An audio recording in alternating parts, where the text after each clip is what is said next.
눈을 뜬 이다림. 다림이의 수술이 성공적으로 끝난 후 그녀는 병실에서 회복의 시간을 보내고 있었습니다. 가족들은 다림이 곁을 떠나지 않고 병실에서 그녀를 지키고 있었습니다. 특히 봉이는 딸의 손을 꼭 잡고 눈물이 그렁그렁한 채로 다림이의 회복을 기원하며 묵묵히 지켜보았습니다. 만득과 길레는 가끔씩 다림이의 상태를 물으며 긴장된 얼굴로 병실을 오갔습니다. 이들의 마음은 다림이가 하루빨리 일어나 다시 밝은 모습을 되찾길 바라는 간절한 소망으로 가득 차 있었습니다. 무림도 틈날 때마다 병원에 들러 다림이 곁을 지키며 그녀에게 힘을 주려 했습니다. 오빠로서 다림이를 지키고자 하는 그의 마음은 간절했지만 강주와의 묘한 대립 관계로 인해 병원에 머무는 동안 자주 불편한 긴장감이 감돌았습니다. 서강주는 병문안을 온 후에도 다림이의 얼굴이 자꾸만 떠올라 병원 근처를 서성이고 있었습니다. 다림이가 무사히 회복할 것이라는 안도감 속에서도 그를 괴롭히는 불안감이 있었습니다. 강주는 한동안 혼자 고민을 거듭하며 다림에 대한 자신의 감정을 인정하고 받아들이려 했습니다. 다림에 대한 진심 어린 걱정과 감정이 그를 그녀의 곁으로 계속 이끌고 있었습니다. 그 시각 백지연은 잃어버린 100억을 되찾기 위해 예전 아버지의 부하였던 김성훈에게 전화를 걸었습니다. 그녀는 이번 일이 매우 중요한 사건임을 강조하며 김성훈이 가능한 한 빨리 돈을 찾아줄 수 있도록 압박했습니다. 백지연은 그 돈이 어디에 있는지 불명확한 상황이었기에 더욱 초조해졌고 김성훈에게 여러 단서를 제공하며 그가 속도를 내도록 독려했습니다. 김성훈은 상황을 듣고 곧바로 움직였습니다. 그는 과거 백지연의 아버지와의 인연을 떠올리며 이번 일을 절대 소홀히 할 수 없다는 것을 깨닫고 최선을 다해 돈의 행방을 추적하기 시작했습니다. 하지만 돈이 어디로 사라졌는지는 여전히 미스터리였고 그 미궁 속에서 김성훈은 여러 방해를 맞닥뜨리게 됩니다. 병원에서는 다림이의 상태가 점점 좋아지고 있었습니다. 수술이 성공적이었다는 소식에 가족들은 한숨을 돌렸고 다림이도 차츰 의식을 되찾아갔습니다. 그녀는 아직 눈에 붕대를 감고 있었지만 깨어난 후 점차 주변 상황을 인식하기 시작했습니다. 봉이는 딸이 깨어난 것을 보고 기쁨의 눈물을 흘렸고 만득과 길레도 함께 기뻐하며 다림이의 회복을 기원했습니다. 가족들은 다림이의 눈을 다시 뜰 수 있을지에 대한 기대감에 가슴이 두근거렸습니다. 드디어 그 순간이 다가왔습니다.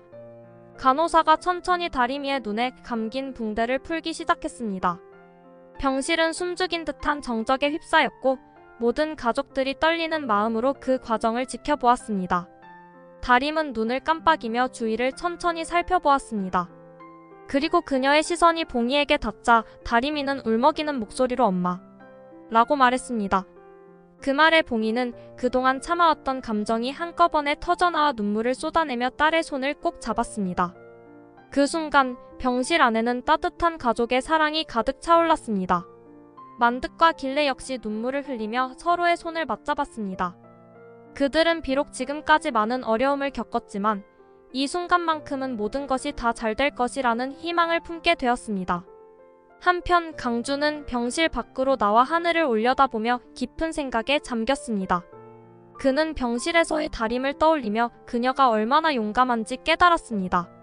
강주는 한참을 고민하다가 갑자기 하늘을 향해 크게 소리쳤습니다. 다림아, 너 진짜 용감하다. 그의 외침은 병원 주위를 가득 메우며 울려 퍼졌고 멀리서도 들릴 만큼 힘찬 격려였습니다. 그 순간 그곳에 있던 사람들은 강주의 진심 어린 외침을 들으며 묘한 감동을 받았습니다. 다림이 역시 그 목소리를 들으며 마음속 깊은 위로를 받았을 것입니다. 병원 밖에서는 태웅이 세탁소로 돌아와 어수선해진 내부를 정리하고 있었습니다. 강주의 실수로 세탁소에 불이 난 후 태웅은 혼자서도 어떻게든 세탁소를 다시 일으켜 세우기 위해 고군분투했습니다. 하지만 세탁소가 다시 정상으로 돌아갈 수 있을지에 대한 불안감이 그를 괴롭혔습니다. 세탁소는 그에게 단순한 직장이 아닌 많은 추억과 정이 깃든 장소였기에 더욱 애착이 있었습니다. 그런 그의 곁으로 차림이 나타났습니다. 차림은 태웅에게 조용히 다가와 그를 도우며 세탁소 내부를 정리하기 시작했습니다. 두 사람은 별다른 말 없이도 서로의 생각을 읽어내며 묵묵히 일을 이어갔습니다. 차림은 태웅과 함께 세탁소의 재건을 계획하며 다시 활기를 되찾을 방법을 고민했습니다. 다시 병원으로 돌아오면 김성우는 백지연의 요청을 받아 100억을 찾기 위해 본격적으로 움직였습니다. 그는 과거 자신의 인맥을 총동원해 수사망을 좁혀갔습니다. 하지만 상황은 생각보다 복잡했고 뜻밖의 인물들이 사건에 얽히면서 일이 점점 꼬여갔습니다. 돈을 둘러싼 음모와 배신이 얽히기 시작하면서 김성우는 점차 혼란에 빠지게 되었고 백지연은 그의 수사 속도가 더디다는 이유로 불만을 표출했습니다. 하지만 김성우는 포기하지 않았습니다. 그에게는 이번 일이 단순한 의뢰가 아닌 과거와의 연결고리를 풀어내는 중요한 사건이었기 때문입니다.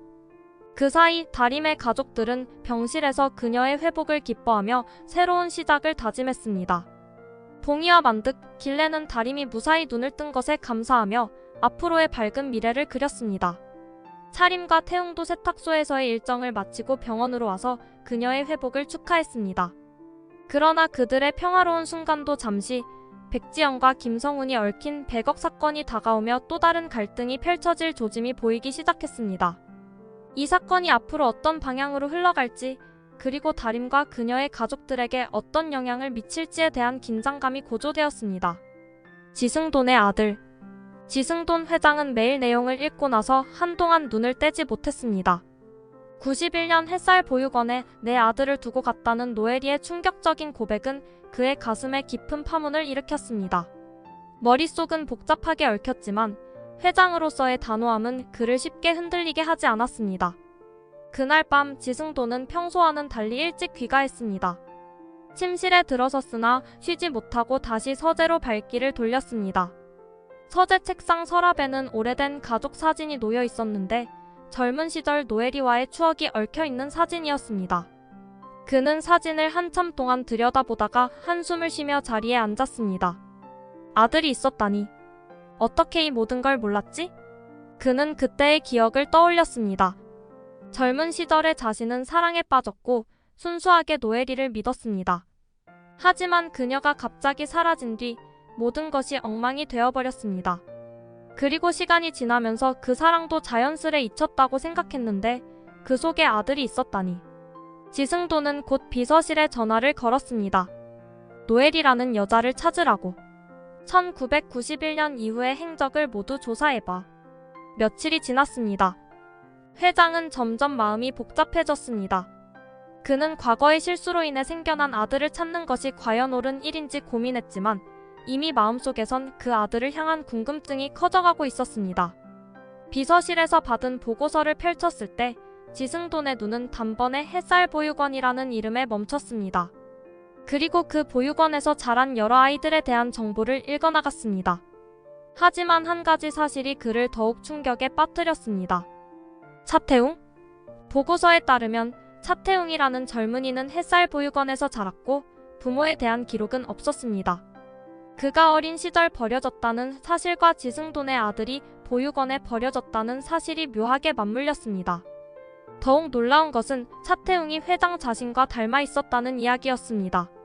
회장은 마음이 어지러웠습니다. 설마 이 녀석이 내 아들일 수 있을까?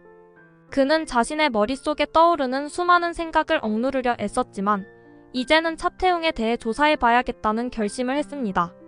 그동안 자식으로 알고 지내던 서강주와 차태웅, 둘 중 진정한 아들이 누구인지 모른다는 사실에 혼란스러워지기 시작했습니다. 결국 지승돈은 차태웅을 몰래 만나보기로 마음먹었습니다. 태웅이 다니는 청렴 세탁소를 찾아가 그를 관찰해볼 생각이었죠. 마음속에는 걱정과 기대가 교차했습니다. 이 젊은이가 과연 자신이 찾고 있던 친아들일지 아니면 그저 또 다른 착각에 불과할지. 서늘한 밤 공기 속에서 회장은 차태웅에 대한 조사를 이어가며 복잡한 감정을 안고 다음 계획을 세우기 시작했습니다. 여기까지 구화 예상 줄거리였습니다. 감사합니다.